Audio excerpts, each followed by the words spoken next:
How you doing, ladies and gentlemen? Welcome to This and That. I am your host, Xander, where we're talking about this, that, and everything in between. Let me bring you guys a little bit lower so that you can kind of see what we got going on here today.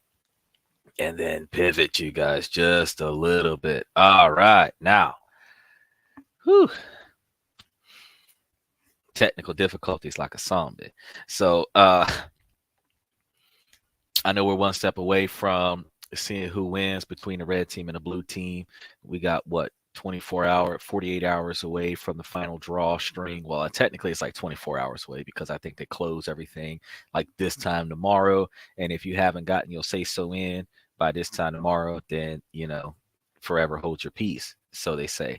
Um, Make sure that you guys like and subscribe on the YouTube platform. For those of you that can see this on TikTok, until TikTok gets banned from America, you guys can click that subscription button, and it brings you to the YouTube platform where you can hit the subscription button, and it'll remind you to join us on TikTok if you decide to join us on TikTok. But if in the event that TikTok's no longer available for American people, you guys have the ability to watch us on YouTube, Twitch, and or Twitter, just by clicking the links down below.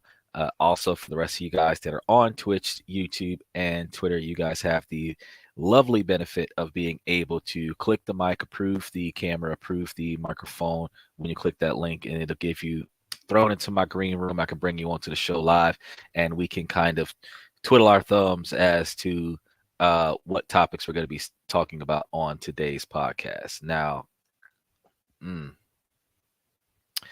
they're not even trying. Okay, so today we're going to be talking about China's market stability and how it is at risk due to the downward spiral of the U.S. Real estate market. Real estate plays a huge role into everything. So I want you guys to join me as I dive deep into this question. Is China's economy on the brink of crashing because of the U.S. real estate market? So as we find that out, I want you guys to make sure that you know that we are live 7 days a week, 9 Eastern, 8 Central, 5 Pacific. 7 days a week. Telling you that twice. I want to make sure that you guys know. In addition to that, I completely understand that I know that we've got some people here that are not able to see or be seen. With TikTok is still, YouTube is dealing with some advancement issues. So as YouTube tries to get things squared away, the rest of us just kind of have to finagle our way into what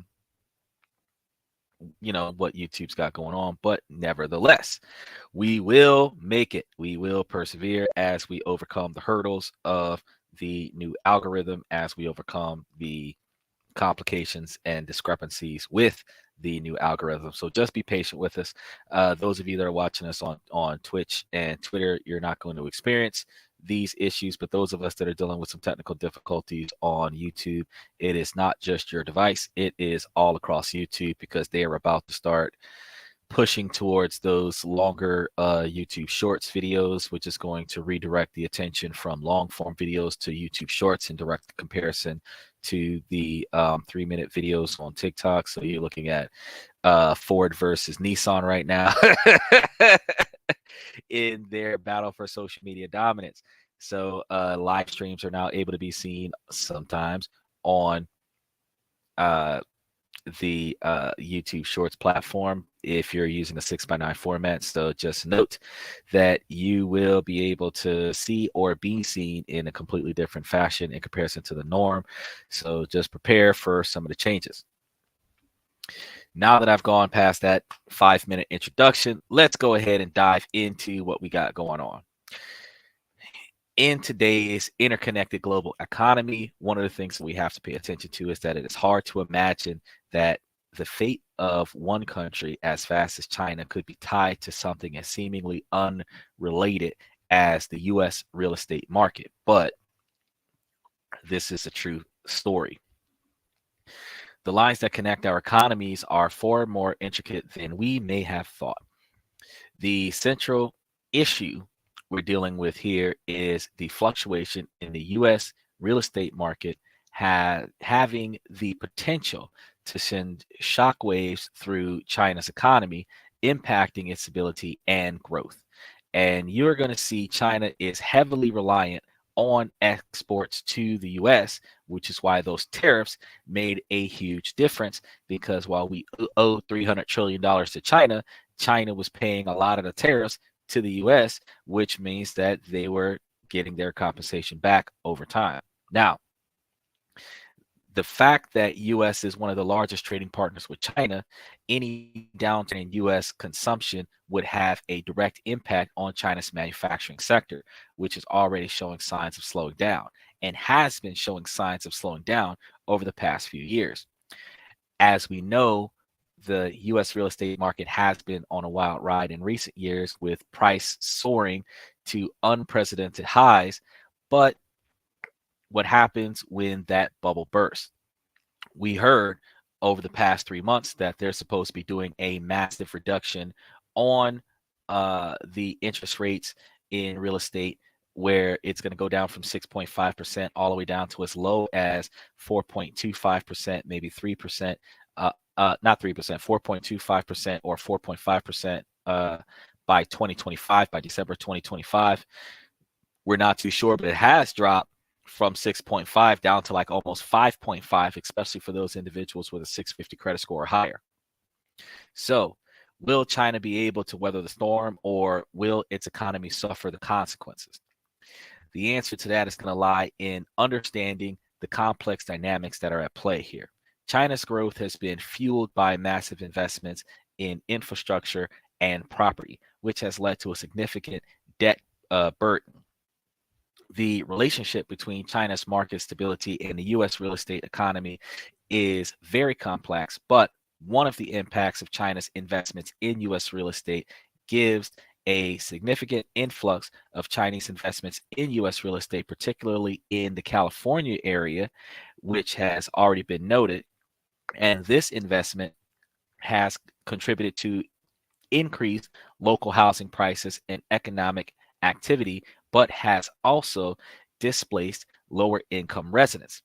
The dynamics of these investments could potentially affect China's economic outlook, especially if they lead to financial instability or reduce capital flow back to China. Another thing, China's own real estate crisis. China's real estate sector is currently facing a severe crisis characterized by the collapse of major developers like Evergrande and Country Garden. And this crisis threatens not only domestic economic stability, but also global market due to the sector stability contributions to China's GDP, which is approximately 25% at its peak. The downturn in housing sales and the resulting financial strain on developers have raised concerns about bordered economic repercussions, including reduced consumer confidence and decreased spending. Another thing you're going to notice in the China area, you're also going to see in places like Hong Kong, where they actually have a issue with, forgive the weather, y'all, it's going down. We're dealing with a downturn in Hong Kong with development due to the government approvals for certain types of construction. Hong Kong, they build down. America builds high rises. Hong Kong builds basements. So they have to get governmental improvements to dig deep holes in the ground to build infrastructure, where we are building as high up to the ceiling as we can possibly get. This change in governmental construction authorizations gives you two issues. One, because their typhoons and tsunamis leads to floods, and everything below ground level is below sea level, you're looking at large quantity of flooding in certain areas. The other issue is the forbiddance from being able to construct in certain areas that are deemed flood zones or potential flood zones. The other issue you're going to have is developmental costs that are going to be offset by the reduction in construction versus sales due to the reduction of real estate developments in the United States, which is also going to make a heavy impact on investors in the Chinese market, because one of the things that they have to deal with is the multiple years that it takes to get approval to do development before they can start construction, in the situations where you have investors that are investing in a a huge real estate deal. If your profits were expected to be received in a short period of time, but you have construction delays due to the lack of approval for governmental permits, you're looking at a stronger delay in proceeds. The holding costs are going to be dealt with by the developer, and the profits that are going to be administered is going to come after the development of the project, as well as the disbursement of any capital owed. Now, if the project turns into a negative project, a negative value project, then the investors don't really have a profit to speak of. If any event, because you still have to have operation costs, the operation costs come first, and then any profits over the operation costs gets paid to the investors. If you don't have enough money going around because of the time delays and cost of development, you don't have enough money going around to pay back all of your investors. If the realization that investors may not receive a profit from certain types of products or projects, you might see investors pull out early, which will then cause the projects to not get finished. So you have developers that are filing bankruptcy, closing down, and redirecting their attention out of the real estate business. You have development trends that change in the Chinese market, where they used to have infrastructure for internet cafes and other such things, and now they're not necessarily paying attention to some of that stuff in some locations where this stuff still does exist. It just may not be a developer's choice. So we have to pay attention to the ups and downs, the ins and outs of how the market is impacted internally. Now, the interconnectedness of the global market is yet another concern.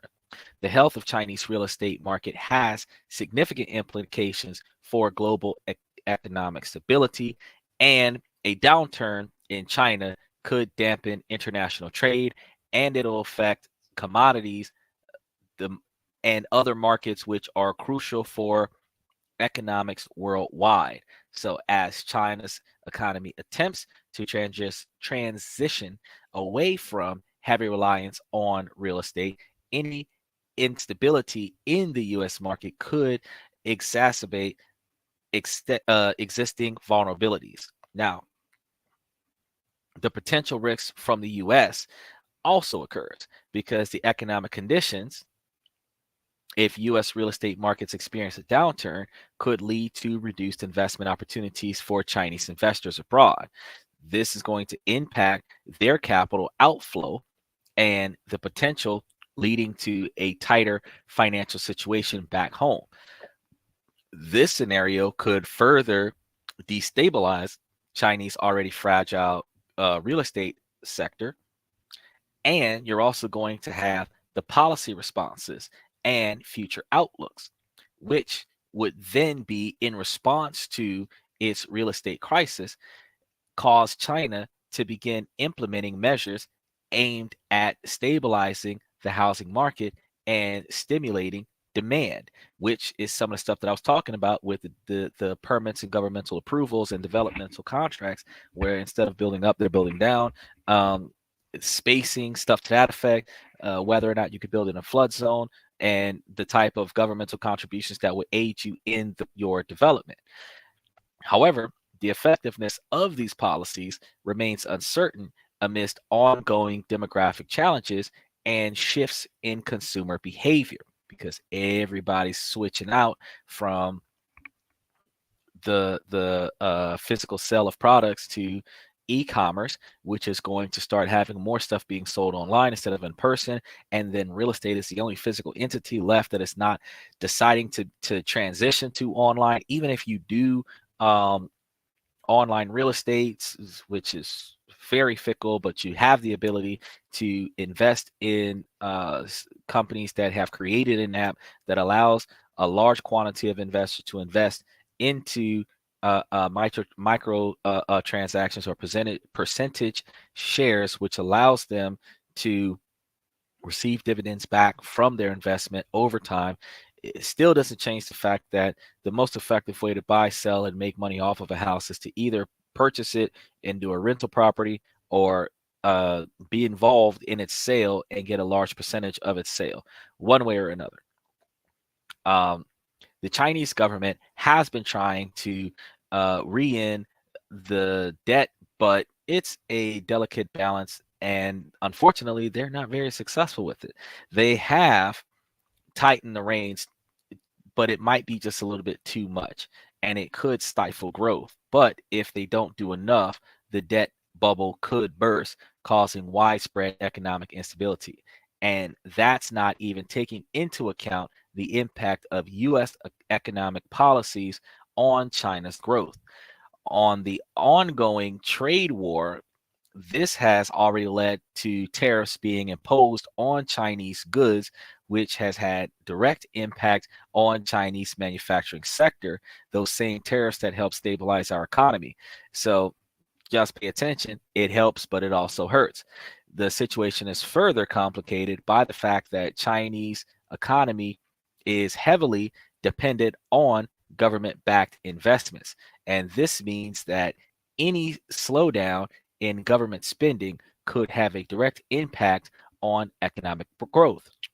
And with Chinese government already committed to a massive stimulus package, it's unclear how much more they can do to prop up the economy. Because you also have to remember that over there in Asia, they're not just dealing with stimulus for economic growth, for real estate development, or small business development. They also have that population depletion scenario that's over there that's still happening. They are offering massive quantities of compensation to encourage individuals to reproduce. They are encouraging foreigners to go over there and reproduce. They're encouraging foreigners to go over there and start up businesses, and they're offering as much as $23,000 or $30,000, depending on the value of the yen to the yuan to the US dollar, on varying years, but as low as $23,000, which is approximately 3 years and 3 weeks worth of standard of living over in the Japan sector, to start up a business and hire 2 local people to run the business. If you were to start up some kind of mom and pop shop that required a cook and a waitress, you hire 2 people, you walk away from the business, they're getting paid, they're going to make money for you. You don't have to do anything, and you just made $23,000. Likewise, that $23,000 you could use to cover everybody's payroll. You can, in fact, take a percentage of that money, put it somewhere where that money is making money for you, and then you can take the principal off of that $20,000 or $23,000 and put it towards paying the income of the employees until the business takes off. Either way it goes, you just made $23,000 to go to another country, start up a business where the United States will not tax you on income received from that business as long as that business does not exceed $120,000 abroad. So ideally, you could have 5 or 10 or 15 $100,000 businesses with a $20,000 variance that are all non-taxed by the U.S. government. Doesn't mean it won't get taxed in the Chinese government. It just means that it won't get taxed in the U.S. government. And then you would be able to benefit from revenue abroad. They also have those incentives that are encouraging expats to go over there and repopulate, and that is going to be paid for by the Chinese government. They have in places like South Korea where they have certain companies that are offering $75,000 to its employees to have children. They have other places like Taiwan that is offering a massive stimulus deduction that covers the cost of travel to Taiwan from America.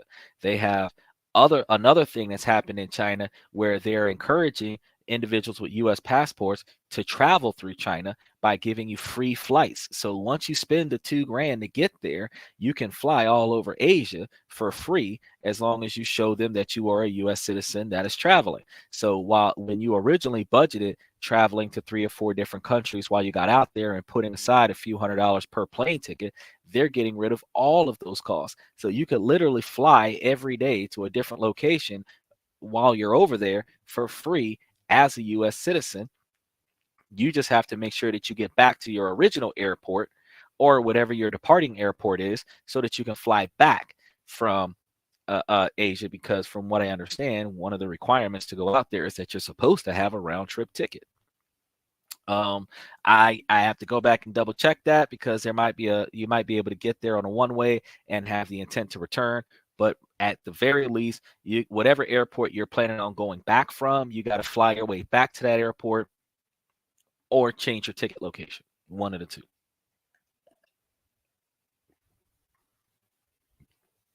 Now, here's the thing.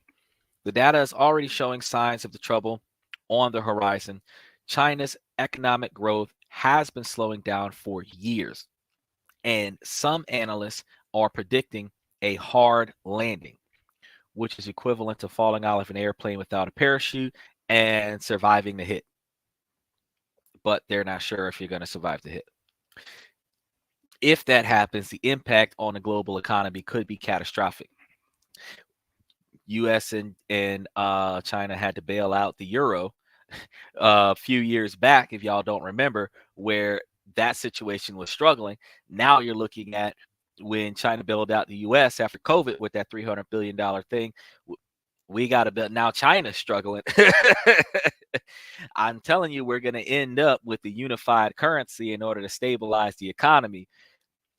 People are telling me that's not where we're headed, but they were advertising that in Star Trek in 1972. So you can't say that they had a communist model where nobody needed money. Everybody could just take whatever they wanted, and they had bare necessities because they didn't need for nothing because nothing was over glorified.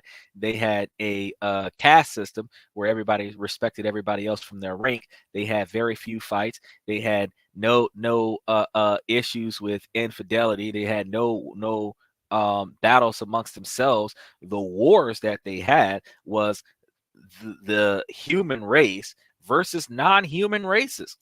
The humans got along. You didn't even really see racial bias on Star Trek.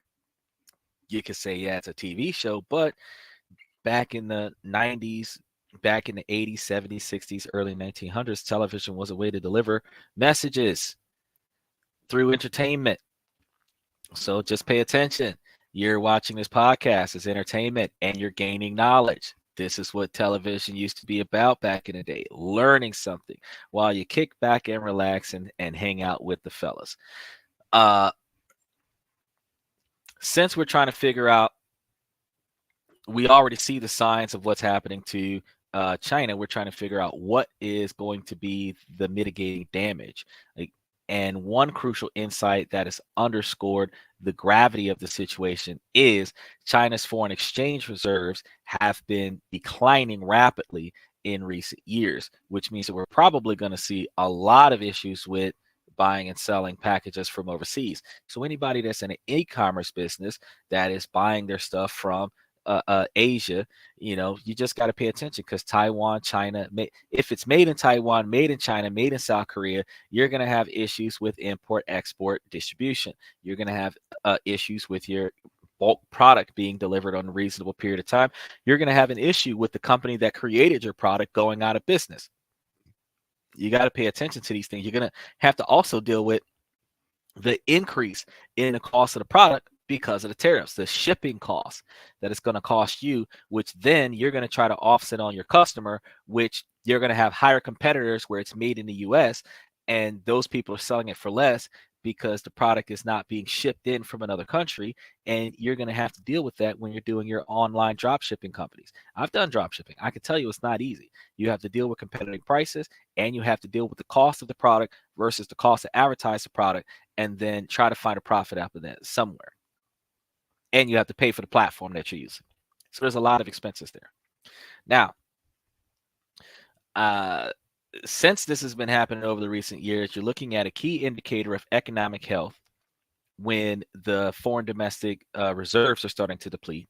And the fact that they've been dwindling so fast is the cause for concern. And this means that China is no longer the dynamo of growth it once was, and that its economy is under tremendous pressure.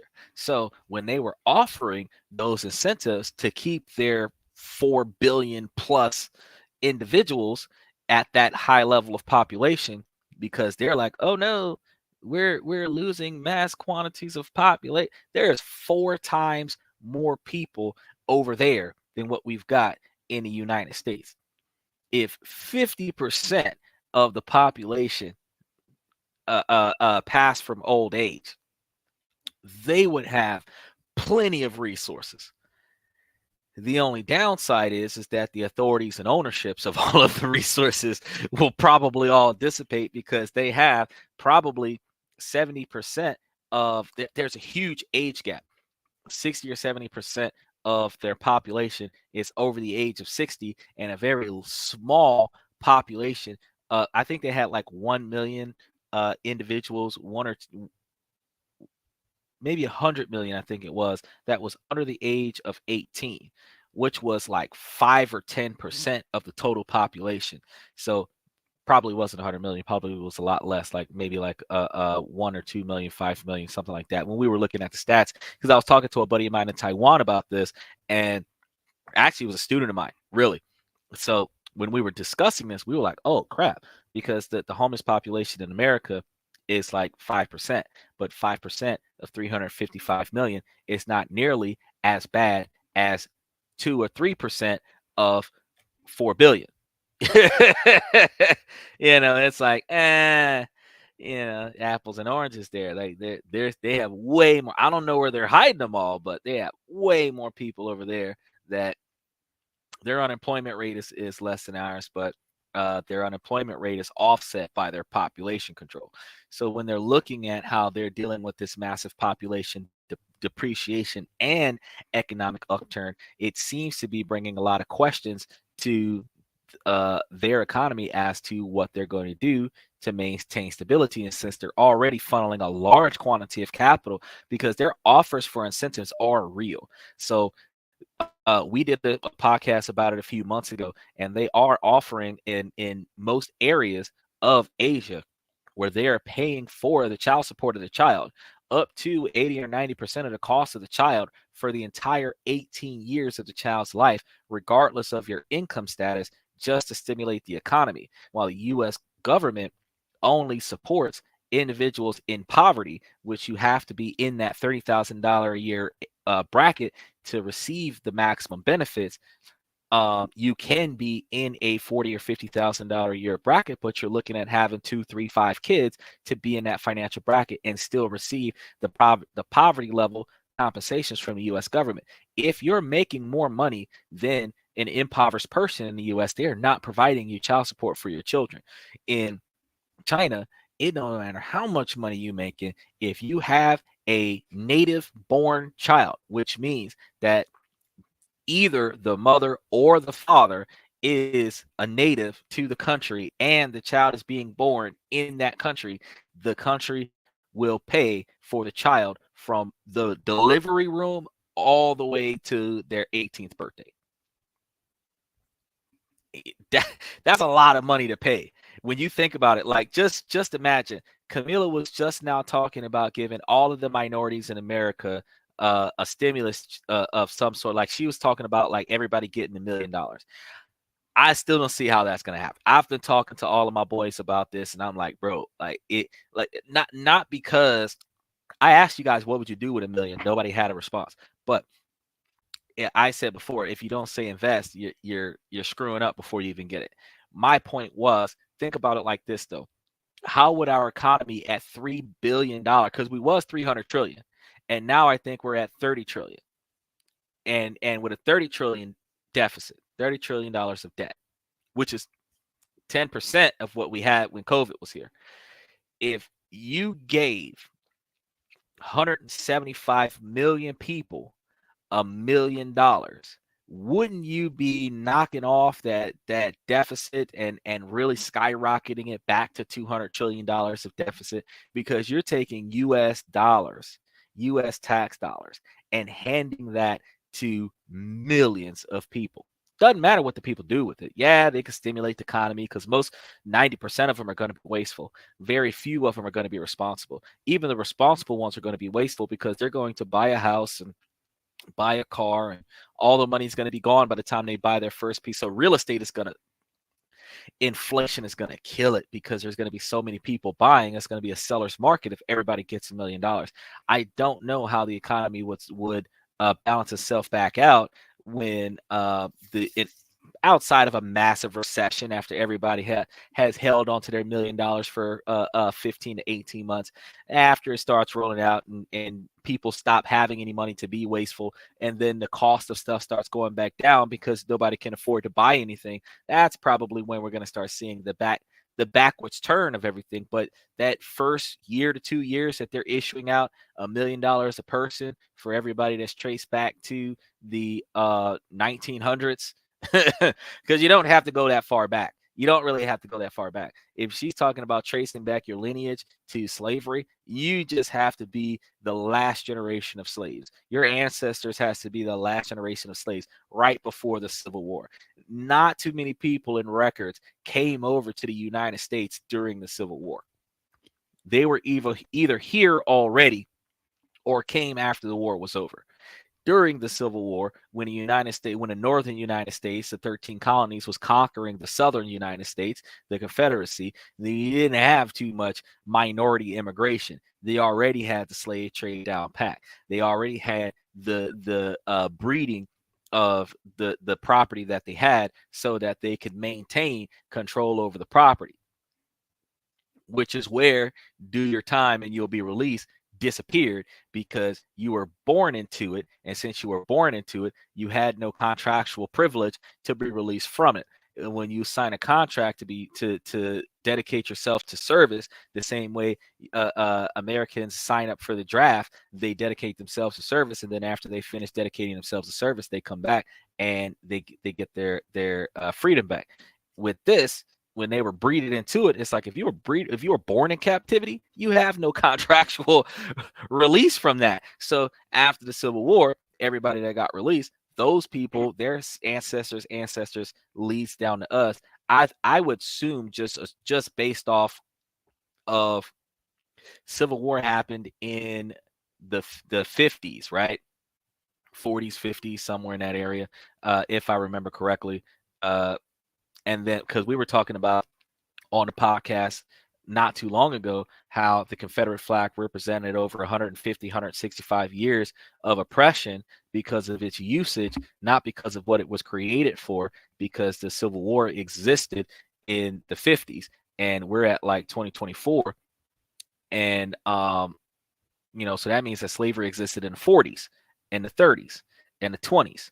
So you're not really, if Camila decides to give everybody $1 million, if you're traced back to slavery, if your mom and dad right now was born in the 50s, you're just looking at your grandmother or your great grandmother. That's pretty much it. You're not going any far back. You're looking at 4 to 6 generations back, depending on how many times your family's tree forts.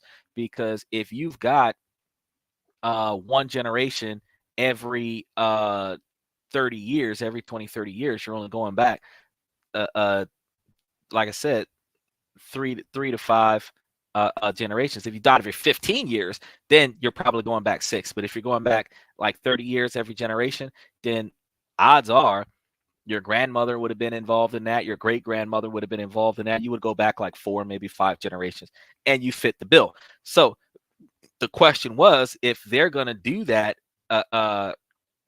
during the next 4 years, the question would be, well, are they going to give it to every person that qualifies, or are they only going to give it to the most recent person in the lineage? For example, if your parents are going to be on the same lineage as you, but your parents are still alive, they qualify, you qualify. Do your parents get it and then you get it from them, or do they get it and you get it too?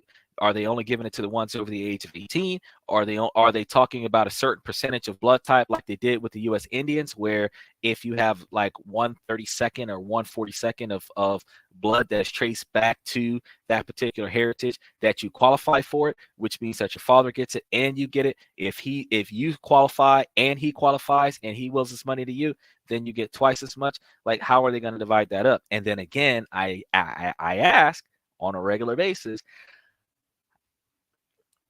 how is that going to affect our economy? So as we talked about that, I wanted to talk about the Chinese decline. And since we're talking about the Chinese decline, the decline in foreign exchange reserves that has accompanied by the surge in capital outflows means that investors are losing confidence in the Chinese economy and are pulling their money out of that economy. And it's going to be a vicious cycle where more money that leaves is going to cause more unstable economy. And because the economy is going to become more and more unstable over there, you're going to start seeing less stability in the U.S. economy, since the U.S. economy is stimulated by Chinese capital. So what does all that mean? Well, when we're dealing with the unstable, interconnected global economies between the US and China, you're looking at any downturn in US real estate is going to have a far reaching consequence for the Chinese government, and any reliance on exports is going to leave a heavy impact on the US economy. And all that combines to create the perfect storm that could spell disaster for Chinese growth. And you're going to also start seeing a massive depletion in real estate development in both China and the United States. Now, some people are going to say, nah, you're not going to see a problem with US development. It depends on what you're looking at. If you're looking at the development of single family homes, not so much so. But look at how many malls are being sold. Look at how many Walmarts are being built. Look at how many big businesses that have gone out of business when Red Lobster went out of business and then apparently got bought back and put back up there on the market some kind of way. Look at how restaurant chains that we grew up with are closing down in recent times. Look at commercial chains. Any type of scenario where funds were being passed around from in-person shopping. Look at how those businesses are not only closing down, but opening up e-commerce stores instead and selling everything online. You're going to see a massive change. And even so much as the real estate, as far as owning the building versus renting the building, versus if you rent the building, somebody buys the building and increases the rent, and then you close down shop because it costs you too much money to have an in-person store as opposed to having an online store and only having to pay for a warehouse. All of this stuff plays a huge difference. Now, why do I talk about this? Why does it matter? Well, think about it like this. The stock market matters. The stock market, anybody that's investing in stocks, anybody that's doing day trading, anybody that's doing buy and holds with the blue chip companies and everything like that. When you think about how the market from somewhere else negatively impacts the market over here, and you're looking at a shift in real estate over here, we're still on a downward spiral where we're going from a seller's market to a buyer's market. It's kind of balanced out as of recently. It was about as balanced this time last year, but it's starting to shift and it's starting to become more of a buyer's market. What a buyer's market is going to do is going to allow people who's trying to buy properties to ask for a lower price on the property, which gives them kind of a better deal. But the value of the property is based on how much it's sold for. The value of all the properties in a neighborhood is based off of the last handful of properties that were sold in the area of that house in the last 30 to 90 days.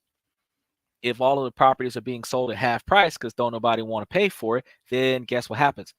The value of the real estate depreciates. Guess what happens to the real estate stock market? It falls, because for the fact that those people are like, oh yeah, I'm gonna go in there and I'm gonna go grab a bunch of foreclosures. Foreclosures are a good thing or a bad thing, because you can get a $500,000 house for $250,000. But if you're buying $500,000 houses for $250,000, how much is that house worth? It's only worth as much as somebody's willing to pay for it. So if you're only willing to pay $250,000 for it, the house is only worth $250,000. People are going to say, no, your house is still worth $500,000. Yeah, if 5 houses next to that house was sold for $500,000, but if your house is sold for $250,000 and 3 other houses on that same block are sold for $250,000, guess what happens to everybody $400,000 house? It drops by a couple $100,000. So let's not lie to ourselves and say that if 5 or 10 houses in a neighborhood get picked up on a foreclosure, that it's not going to negatively impact the value of your house. And some people say, oh, well, I don't care about the value of my house. You do, if your house is worth less and your mortgage doesn't shift, you still have to pay what you owe on your mortgage. So if you can't take out an equity loan because of the increase of value of your property, you can't take out a higher equity loan to offset when you have a financial emergency. You can't even lean on your assets because you owe more than the property is worth. So yeah, if the property value drops, if you bought the house when the house is valued at $500,000 and the property value drops to $250,000, even if you paid $250,000 on the property, you're still at 100% of the debt to value of the property, which means there's no equity involved in the property. There's only equity involved in the property if you don't have as much debt in the property as the property is worth if it was sold right now today. If you bought the property at $250,000 and the property's worth $500,000, how much equity do you have in the house? $500,000. But if you bought it at a $500,000 and now it's worth $350,000, the value of the house is $150,000 less than what you bought it. Which means even if you paid $150,000 towards the mortgage on the house is not worth what you paid for it, which means there's no equity in the property. Even though there's a bunch of money paid into the property, there's no equity in the property because the value is down. It's equivalent to buying into a stock that tanked. You put 100 grand into a stock that was valued at 100 grand, and now that stock is worth -1. You just lost 100 grand. That's exactly the same thing in real estate. So when you say, oh, foreclosures won't hurt, no, it will. It just won't affect you until you start asking for money. It won't affect you until you start doing big business. But if you're doing big business on a regular basis, if you're leveraging your assets, you know that a change in real estate, especially a negative change in real estate, will have a negative change on your profit margin.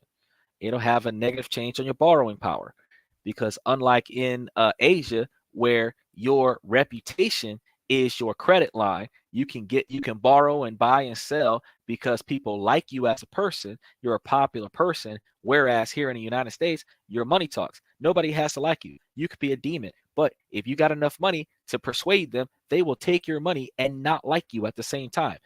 In Asia, they will not do business with you no matter how much money you put down on the table, because they don't like you. They won't do business with you on principle. It's not about turning a profit. If it's about having respect for themselves and then expecting you to give them respect, which is something that we don't know about in America.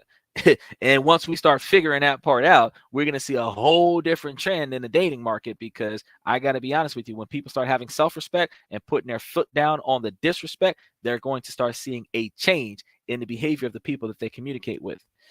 But in conclusion, while there is a clear connection between the U.S. real estate and the dynamics of the Chinese economic stability, the imminent risks stem more from internal challenges within Chinese own real estate market rather than the direct impacts from the US market. However, the fluctuations in the US economy could indirectly affect China's market stability by influencing investment flow and overall economic sentiment globally.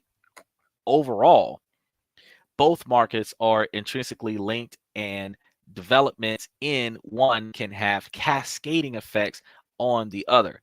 Highlighting the importance of monitoring the relationships closely is something that you guys should definitely think about. So, what we're going to be talking about in future times, we're going to be talking about the implications of being able to establish foreign bank accounts in other countries. So you should definitely try to take a look at some of the other stuff that we're talking about here. I'm actually going to probably touch base on a few other countries and their economic developments, because since we're looking at, actually, as a matter of fact, tomorrow we're going to be talking about IMFs, where we're talking about the global money. When we were talking about the rainbow currency like 4 to 6 months ago, we were talking about global economic stability. There's actually a unified conglomerate that works towards global unity with capital transactions, and we're going to be talking a lot about that tomorrow. So with that being said, you guys should always make sure that you like and subscribe. Make sure that you join a membership. Make sure that you share this live podcast with somebody you know, somebody that likes it, somebody that you know that might hate it and have something negative to say, because I take all challenges. If you think that I don't know what I'm talking about, Put your knowledge where your mouth is. And I can guarantee you that we can sit here and talk facts for 2 to 4 hours. And by the end of that conversation, you will definitely admit that I knew exactly what I was telling you when I was telling you that this was about to go in a different direction than what we thought it was going to go, because I'm a person of foresight and I'm also a person of uniformity. And when I start looking at things that don't make sense and I start making it make sense, I can tell you right now that by the end of the podcast, you and I would have both made it make sense. So be sure to check out a lot of those shows that we got coming up for you guys in the near future. And if you guys got some comments about today's topic, make sure that you jump into today's topic and leave your comments down below, because I strongly encourage you guys to give us as much feedback as you can. And if you've got some other issues that you want us to look into, by all means, leave that information down below as well, because then we'll be able to do some research on some of the other business and finance concepts that you guys find important. Remember that we are live 7 days a week, 9 Eastern, 8 Central, 5 Pacific. So we definitely encourage you guys to come in and give us a shout out and kick it with us and talk to us about just about everything up under the sun. I actually did confirm that we've got at least 3 guests coming onto the show in the next couple of weeks. We just have not coordinated which day that we're going to be bringing them back on, but we're going to be bringing at least 3 of them onto the show. So keep an eye out for those guys. We've got some products coming out. We also have Brett Owens' book. I did tell you guys that Brett Owens was supposed to be coming to the show. His Little League thing with his son is supposed to be wrapping up either this week or next week. So shortly after that, we should have Brett Owens on the show, where we're going to be talking about his ways to help you guys save money and build financial wealth, where you can live off of the interest, 8% interest, or you could basically just retire off of your investment portfolio. These are what, and how Chinese market impacts the U.S. market is one of the things that you will be paying attention to when you're using this book to help yourself with investing. So I strongly recommend that you not only go ahead and pick this book up, you can find information on this book on our channel, along with a few other things. Definitely come back and see us tomorrow and see what we got in store for you. So I'm going to cut things a little bit short. We typically run about an hour, hour and a half, but, I'm going to wrap things up a little bit right now, because, we got to piece together what we're doing for the rest of the week. And it's actually pretty juicy because, like I said before, we're at the final ends of the longest chaotic run ever. And we're about to see the results of that late tomorrow. And being 4 points in the lead, definitely want to make sure that there's an inside scoop there. So if there's an inside scoop, I might have to redirect my attention for tomorrow's show. But definitely come Thursday, we'll know exactly, well, actually tomorrow's Tuesday, so definitely by Wednesday, we'll know exactly which direction the country is about to head. So for those of you who are Second Amendment friendly, if you have not stockpiled on your Second Amendment favorites, I recommend that you stockpile on your Second Amendment favorites, because depending on who's going to be there, the next 4 years might become more difficult. After that, though, you never know, it might become a piece of cake. So as I go, I'm going to tell you guys the same thing I say on a regular basis. Ladies, as long as the situation doesn't make sense, I'm going to keep asking y'all to make it make sense. So ladies, please make it make sense. And I really appreciate you guys who've been watching us from TikTok, Twitch, and Twitter. You guys make the show what it is. I really appreciate you guys coming back on a daily basis, since we're a 7-day-a-week podcast. Hopefully, I can see you guys tomorrow when we start talking about what's going on with these IMFs, and when we start talking about investing in offshore bank accounts and the implications of those offshore bank accounts towards your tax information. And in addition to that, while I'm talking about taxes, if you guys want more information from Joe, who was a CPA that was on the podcast, by all means, shoot me a link.